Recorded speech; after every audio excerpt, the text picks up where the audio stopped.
Bienvenidos al podcast número 1 de nuestro canal Profesor Sewell.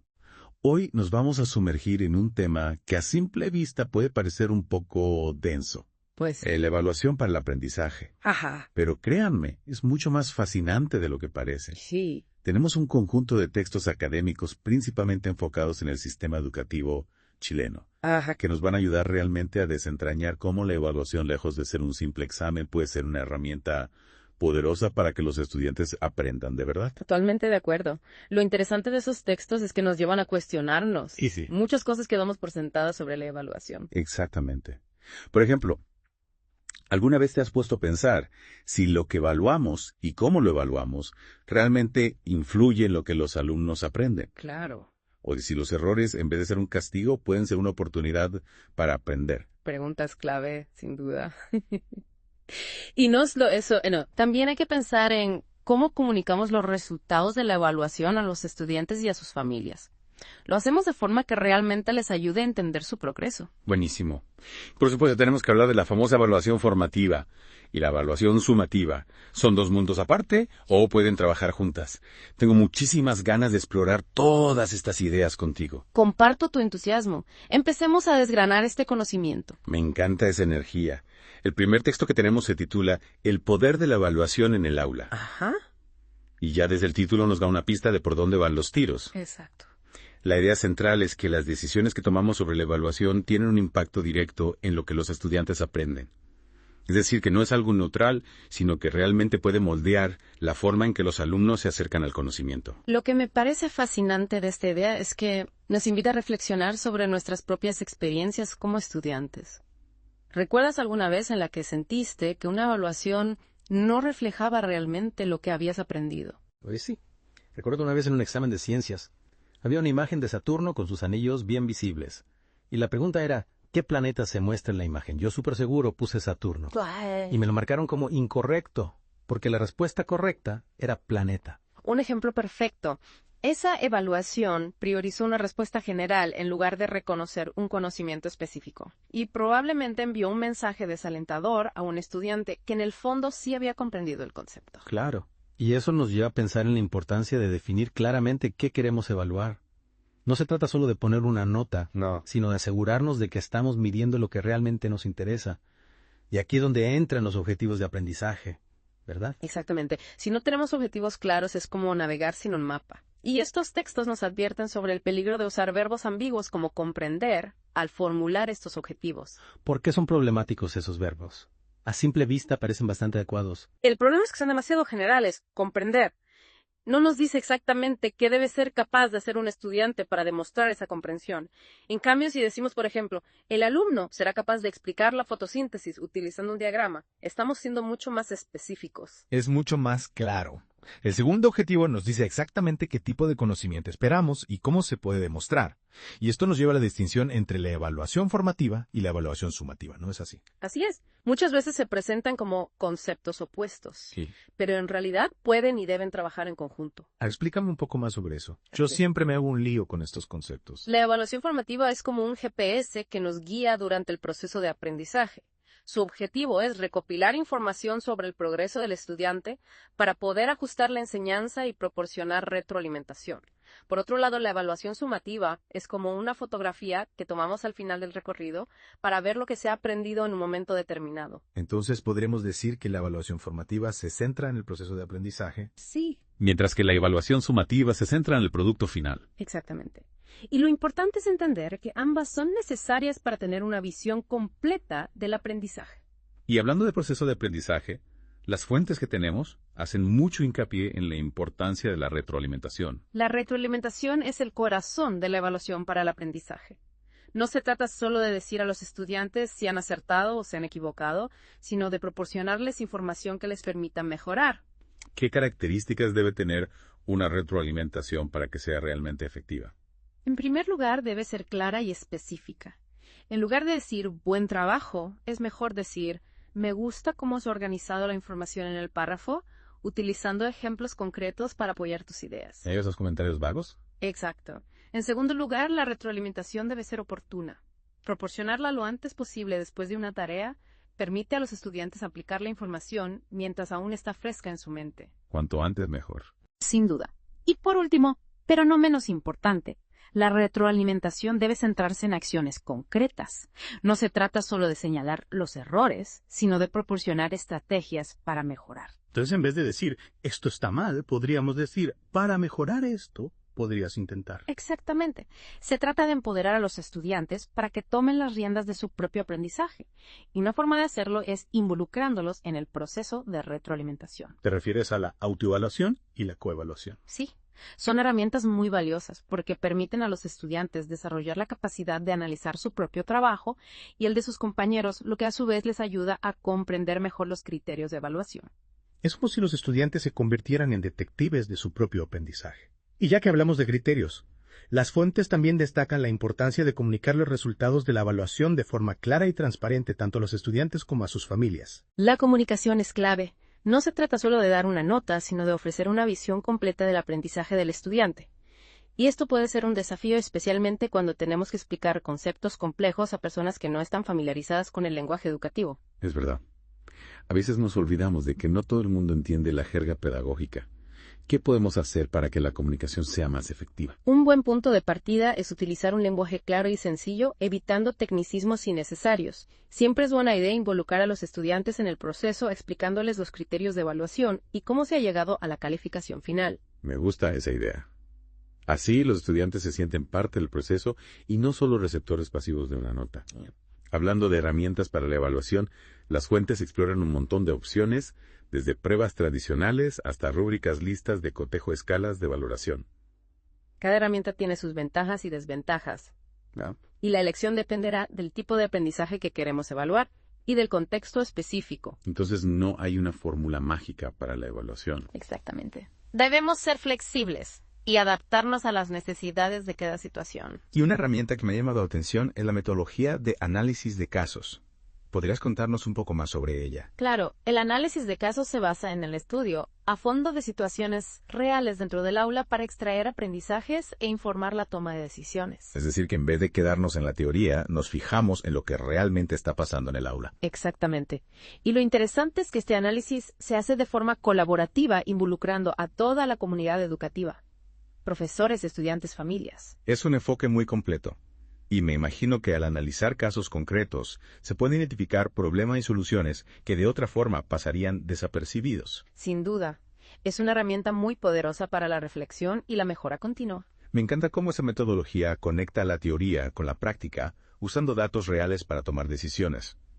Y hablando de datos reales, ¿qué te parece si en la próxima parte nos adentramos en algunos ejemplos concretos de cómo se aplican estos principios de la evaluación para el aprendizaje? Me parece una excelente idea. Estoy deseando explorar contigo sus ejemplos.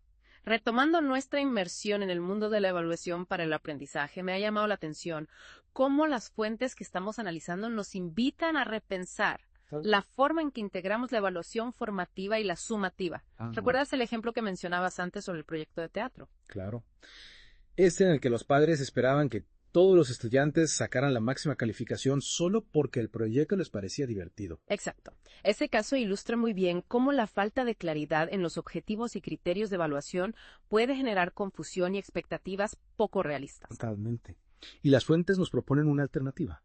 Un proyecto en el que la evaluación formativa y la sumativa se van entrelazando a lo largo del proceso. ¿Te acuerdas de cómo lo planteaban? Sí, la idea es que los estudiantes trabajen en equipo para buscar soluciones a un problema real. Ajá. A lo largo del proyecto van presentando un portafolio por etapas que se evalúa tanto formativa como sumativamente. Me parece una idea genial. De esta forma, los estudiantes no solo reciben una calificación al final, sino que tienen varias oportunidades para ir mejorando su trabajo con la guía del profesor. Precisamente. Y la retroalimentación que reciben en cada etapa se basa en criterios claros y específicos, lo que les permite comprender exactamente qué aspectos debe mejorar. Entonces, la calificación final refleja no solo el resultado final, sino también el proceso de aprendizaje que han seguido a lo largo del proyecto. Exacto. Ese tipo de enfoque que integra ambas formas de evaluación ayuda a los estudiantes a ver la evaluación no como un juicio final, sino como una herramienta para su propio crecimiento. Hablando de herramientas, las fuentes también nos ofrecen ejemplos concretos que podemos aplicar en el aula. ¿Qué te parece si hablamos un poco de las rúbricas? Yo personalmente me parecen una herramienta muy útil, pero a veces no sé muy bien cómo crearlas.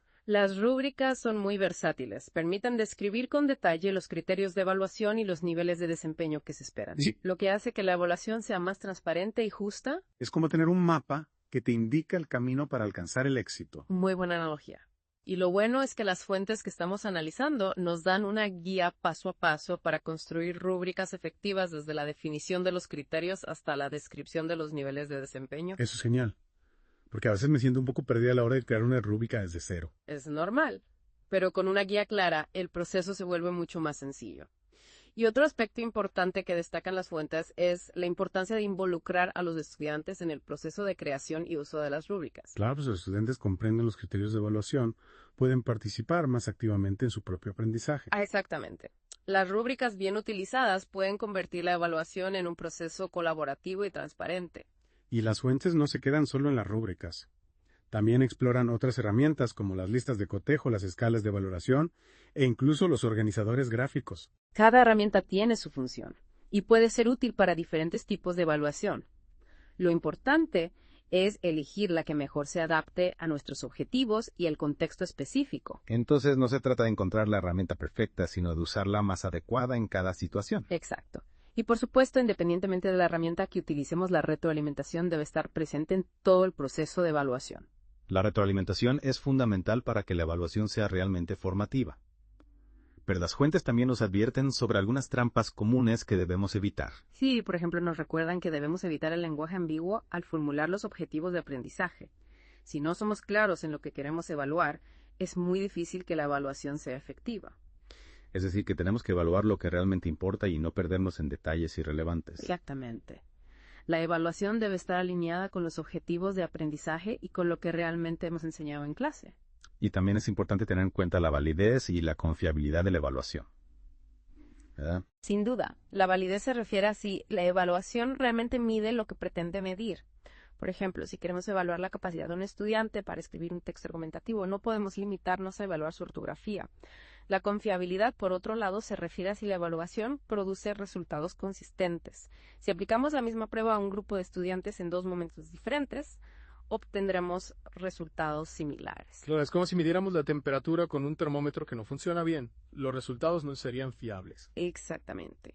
Y para asegurarnos de que nuestras evaluaciones sean válidas y confiables, debemos ser rigurosos en su diseño y aplicación. Por ejemplo, podemos elaborar tablas de especificaciones, crear pautas de corrección claras y utilizar la triangulación de datos. Son consejos muy útiles.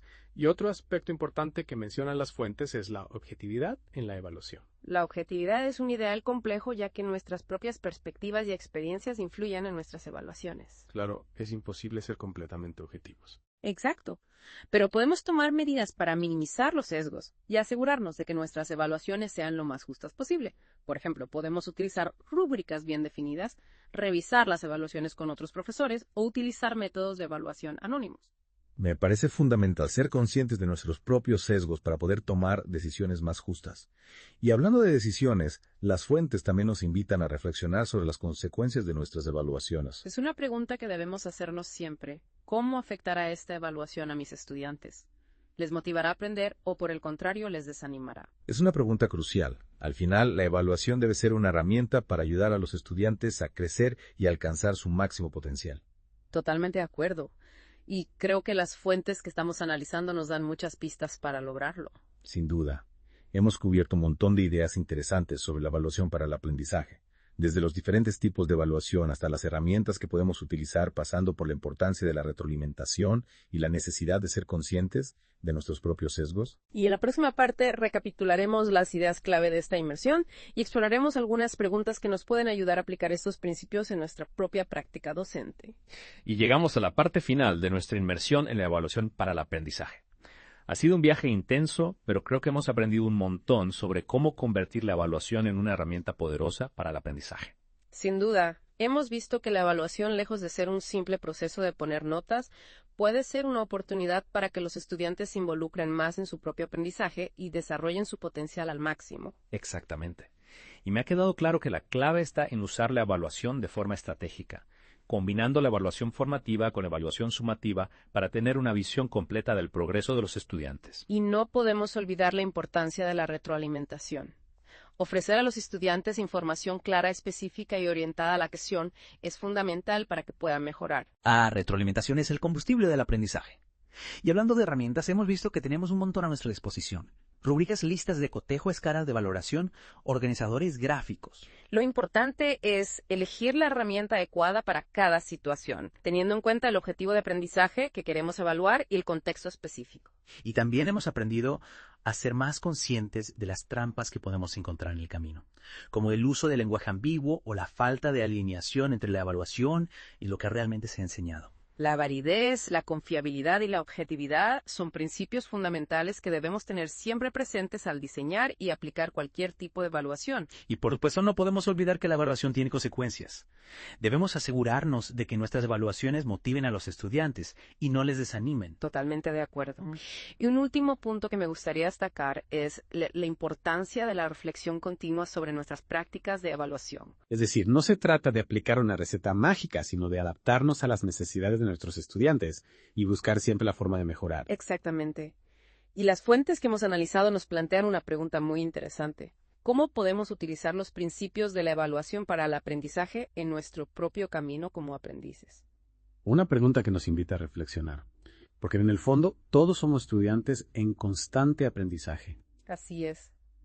Ya sea que estemos estudiando en un contexto formal o aprendiendo a través de la experiencia diaria, los principios que hemos explorado hoy pueden ayudarnos a convertir la evaluación en una herramienta para nuestro propio crecimiento. Entonces, ¿qué te parece si dejamos a nuestros oyentes con esa pregunta resonando en sus mentes? Me parece una excelente idea. Invitémosles a reflexionar sobre cómo pueden aplicar la evaluación para el aprendizaje en sus propias vidas. Un reto que nos invita a seguir aprendiendo. Y con eso damos por concluida nuestra inmersión en la evaluación para aprendizaje. Espero que les haya resultado tan interesante como a nosotros. Ha sido un placer compartir este espacio contigo. Igualmente. Hasta la próxima.